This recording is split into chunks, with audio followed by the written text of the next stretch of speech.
नमामि शम्भुं पुरुषं पुराण नमामि सर्वज्ञमपारभावं नमामि रुद्रं प्रभुमक्षयन्तं नमामि शर्वं शिरसा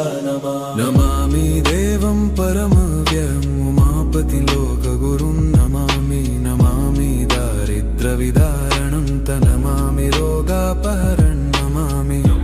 कल्याणमचिन्त्यरूपं नमामि विश्वोत्थबीजरूपं नमामि विश्वस्थितिकारणं नमामि संहारकरं नमामि गौरीप्रियमव्ययन्तं नमामि नित्यं क्षरमक्षरं तं नमामि चिद्रूपममेयभावं त्रिलोचनं तं शिरसा नमामि कारुण्यकरं भवस्य भयङ्करं वापि सदा नमामि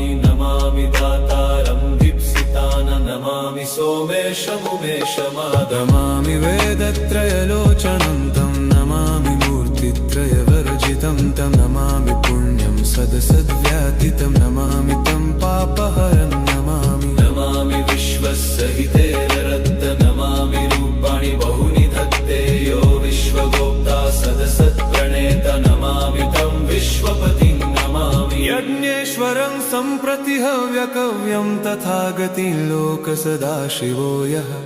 आराधितो यश्च ददाति सर्वा नमामि दानप्रियमिष्टदेवं नमामि सोमेश्वरं स्वतन्त्रम् उमापतिं तं विजयं नमामि विघ्नेश्वरनन्दिनाथं पुत्रप्रियं तं शिरसा नमामि देवं भवदुःखशोकविनाशनं चन्द्रधरं नमामि गङ्गाधरमीशमीड्यमुमाधदं देववरं